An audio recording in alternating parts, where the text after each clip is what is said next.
Karena inilah yang berhubungan dengan kontraktor asing selain Pertamina dan juga Pertamina sebagai BUMN. Nah ini hilangnya kedaulatan. Nah ini sebenarnya panjang lah, saya nanti justru kita mau kasih ke Pak Kurtubi. Pak Kurtubi ini nanti lihat aja lah, ntar nanti pas ada dari expert yang akan kita undang biar berdebat ilmiah, nanti rekan-rekan semuanya yang menyaksikan. Lantas masalah penggadaian itu saya diinformasi terus terang oleh Pak Kurtubi, langsung kita tanya semua. Jadi kita panggillah pakar syariah, kita panggil pakar perbankan, masalah penggadaian. Pak, ini prinsip nggak benar nih Pak. Kita punya tanah sawahnya, si kontraktor itu tukang cangkulnya. Masa dia bisa mengagunkan kita punya sawah? Ini nggak benar, ini konsep salah. You lihat lagi nih rancangan undang-undang kita. Dijawab oleh mereka, baik prinsip gadai secara syariah, prinsip gadai secara ekonomi liberal katanya. Pak, kalau namanya gadai Pak, ini orang bawa cangkul, cangkul ini tanah.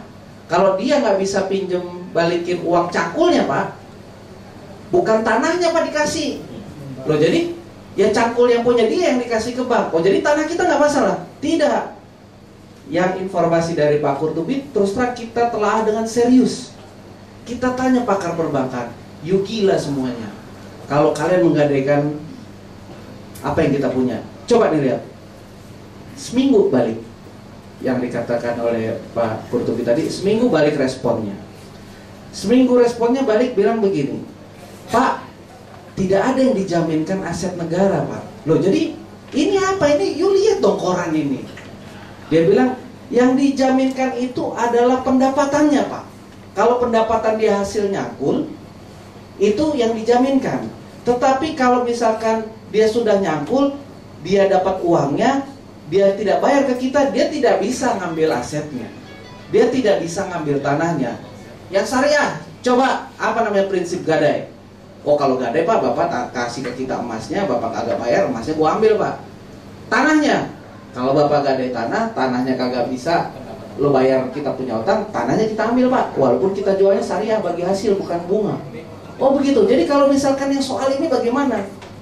Oh Bibi bisa pinjam duit Pak. Memang betul dengan sertifikasi. Sertifikasi itu nanti ada di wali amanat, trustee namanya, trustee paying agreement. Jadi wali amanat untuk pembayaran kalau dia dapat hasil. Tapi kalau dia nggak bayar, nggak bisa diambil tanah ini, si bankernya. Waduh, Pak Kurtubi terus terang, aneh makin bingung Pak. Jadi kalau kita makin bingung Pak, nanti Bapak adepin aja tuh yang bank-bank itu loh Pak. Kalau nanti itu dari ketemu mana yang benar, kita yang pilih Pak. Nah, nanti teman-teman semua yang akan menyaksikan hal tersebut. Nah, lantas yang utama juga mengenai iklim. Panen juga Pak, dan malu juga kita kalau misalkan iklim investasi migas kita nomor sekian. Waduh, malu-maluin lah, bodoh bener nih kok pemerintah ini. Kalau bodos, gua bisa bilang nih wartawan yang dulu nyoblos siapa sih? Nyoblos siapa presidennya dulu? Nah, wah kalau juga bagus itu. Nah, jadi kalau kita melihat iklim investasi ini apa jelek, kita lihat sebelum Undang-Undang 22 2001 dengan kita lihat posisi Pertamina. Pertamina sekarang masuk Fortune 500. Pertamina itu sangat hebat sekarang servisnya. PGN over liquidity malah. Saking over liquidity-nya ini Pertamina PGN ini berdua malah berantem nih, malah rebutan gas di Jawa Barat. Saking hebatnya, saking pada punya duitnya. Pertamina mau bikin di mana-mana, mau diikut di Qatar lah, mau ikut di Libya lah. Sebelum 2001, males. Nah jadi kita bingung juga, jadi gimana nih yang bener yang mana nih? Aduh, pening lah, udah ntar pas lagi diskusi aja lo pada ngomong mana yang bener ya udah kita pilih gitu lah.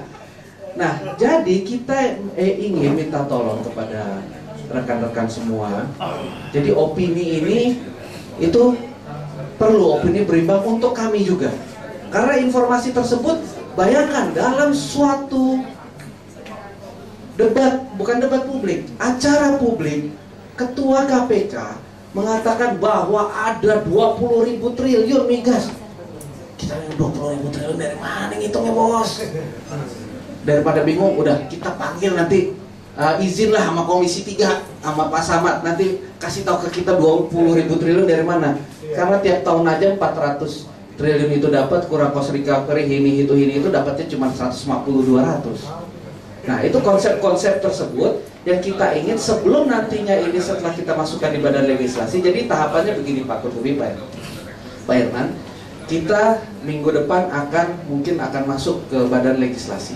Setelah badan legislasi masuk di Bamus, ini akan ditentukan apakah pansus atau panja. Setelah ini kembali lagi ke pansus atau panja, ini akan kita buka ruang diskusi publik lagi. Jadi jangan takut yang kemarin itu bukannya harga mati, itu masih bisa berubah. Disitulah kita ingin memastikan mana sih yang benar, mana bukan selain yang benar, mana yang terbaik buat kita. Nah tadi ada yang konsep yang dikatakan Pak Kurtubi juga, kita bisa menggadaikan kita punya cadangan, kita pinjam, kita tutup utang. Ya, ntar kita bingung Pak, kalau ini nutup utang berarti kan utang lagi Pak. Nah utangnya lagi itu gimana Pak kita bayarnya? Nah kalau sekarang, kalau dengan skema seperti ini, cadangan kita itu tidak ada yang tergadai. Yang ada orang ambil, kalau lo bisa kita bagi hasil, kalau lo nggak bisa ini tetap punya anak cucu gua. Makanya di situ kita nanti ada dana cadangan migas. Nah lantas bagaimana penguatan peran BUMN dalam undang-undang ini? Jadi Pertamina, kita sepakat dengan Pak Irman, kita sepakat dengan Pak Kurti bahwa Pertamina itu harus kita perkuat. Caranya, pertama, dalam setiap penawaran wilayah kerja baru, itu sebelum ditawarkan Pertamina itu boleh memilih. Kalau setiap dia mau, saya mau ini, pemerintah harus memberikan. Jadi jangan sampai ada kejadian juga, betul yang dikatakan Pak Kurtubi, kalau namanya dilelang-lelang itu nggak benar tuh. Betul itu kita sepaham. Jadi jangan ada lagi kejadian Pertamina kalah tender WKP Migas seperti yang terjadi di Papua, Semai. Dia kalah sama orang. Kalau sekarang Pertamina mau, dalam undang-undang ini Pertamina ambil dulu. Yang Pertamina nggak mau barulah ditenderkan. Karena di tender itu kan kita ada signature bonus. Signature bonus kan yang itu tidak mungkin Pertamina bayar. Ini BUMN, masa dia suruh bayar ke kita juga. Nah, jadi kita ingin memastikan mana yang terbaik dalam ruang publik, itu memberikan informasi kepada kita sehingga dalam posisi kelembagaan ini memang bisa mempercepat pembangunan kita. Betul kalau misalkan dulu ada mohon maaf Pak Kurtubi, kalau yang tuduhan USAID itu saya juga nggak tahu apakah benar apa nggak kiranya. Tapi sekarang Pak, terus terang kalau dibeli nasi kotak pun pas lagi pembahasan saya juga ngeri juga Pak. Mesti tanya dulu nih duitnya dari Sekretaris Komisi 7 atau bukan nih.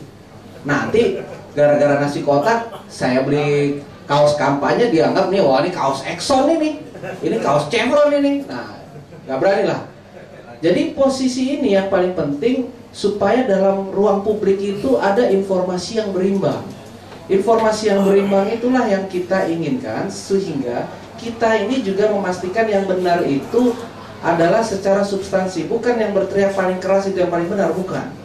Kita tidak ingin itu, karena kalau misalkan alhamdulillah sekarang Pak Kurtubi ini sudah jadi politisi, ini lebih nyaman buat kita. Kenapa? Karena beliau ada kewajiban moral untuk mempertahankan argumen. Tapi Pak, kalau pengamat Pak, kalau dia salah, terus kita ngikutin tuh pengamat salah Pak, kita yang masuk tinta sejarah yang salah seumur umur Pak.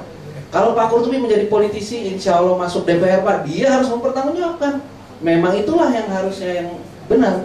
Bukan hanya sekedar berwacana, tapi kita harus meyakinkan orang juga. Kita harus meyakinkan, dan ini yang terbaik, dan misalkan kalau salah ya harus ada argumennya juga.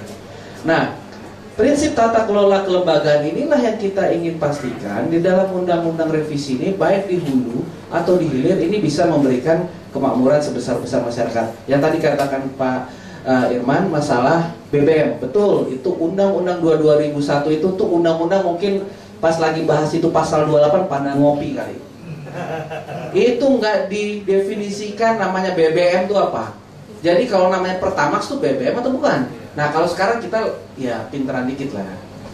BBM untuk konsumen tertentu itu diatur pemerintah. Tapi BBM Pertamax atau apa itu diatur belakangan. Karena betul yang dikatakan Pak Herman tadi.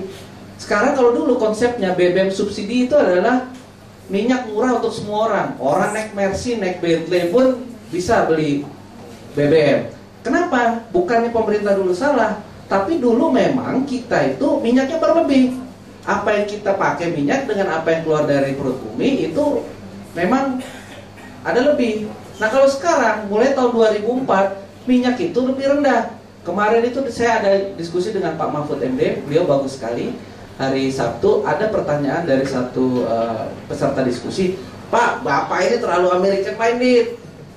Negara ini nggak benar, harus pakai konsep di Iran, Pak. Di Iran itu orang 70 juta, Pak.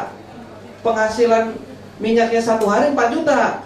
Jadi dia pasti punya duit lebih untuk bikin program macam-macam itulah. Yang orang anak muda di sana bebas bayar pajak, beli rumah, ini gratis, ini gratis. Kalau kita, Pak, semuanya kita ambil aja, kita masih belum cukup, Pak. Mulutnya ada 200 juta, minyaknya cuma 1 juta kurang.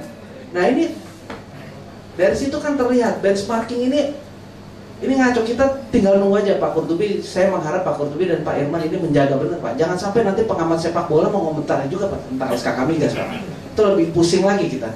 Nah, jadi kita menginginkan bahwa nanti dalam kelembagaan masukan-masukan ini nantinya akan mengerucut, kalau bisa kita pastikan di periode ini selesai.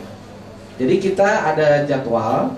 Kita ini akan setelah dalam pembahasan internal itu di Balek, Bamus, Balik Komisi sampai nanti di paripurna dan ke pemerintah itu insya Allah sekitar bulan Desember Januari ini sudah di pemerintah. Dan karena ini adalah undang-undang inisiatif DPR, kalau pemerintah atau presiden nggak mau teken pun 60 hari dia harus sudah selesai. Jadi diharapkan Pak Qurtubi, Pak Irman, September 2014 udah terbentuk suatu kelembagaan baru yang nanti mengurusi masalah manajemen operasi hulu atau hilir, atau nanti mungkin bisa dibubarin, atau nanti Pertamina direformat. Insya Allah itu di September 2014 ini sudah bisa menjawab semua keraguan-keraguan dari masyarakat dan juga dari rekan-rekan wartawan semua. Jadi saya minta tolong juga nanti rekan-rekan dalam diskusi nanti yang teknis banget itu hadirlah. Nanti kasih tahu ke kita juga yang benar yang mana. Jadi kita ini juga terus terang bingung juga jadinya. Nah inilah yang ingin kita pastikan bahwa setelah diskusi ini format yang akan kita ajukan ke pemerintah itu sudah mewakili prinsip-prinsip konstitusi. Karena kita juga nggak mau dong bikin undang-undang saya dianggap tidak mengerti konstitusi. Kalau ini dianggap interpretasi konstitusi berbeda, ya jangan dong kita masuk dalam ranah legislasi. Mending kita masuk panja yang lain saja.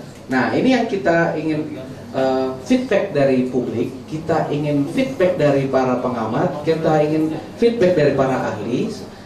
Kita ingin juga mendapatkan sentuhan dari rekan-rekan wartawan, mana yang kiranya menurut teman-teman ini yang terbaik.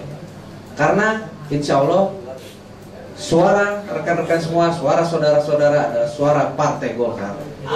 Walaupun tanpa restorasi, kita adalah suara rakyat, suara Partai Golkar. Terima kasih. Wassalamualaikum warahmatullahi wabarakatuh. Jadi ajar bapaknya.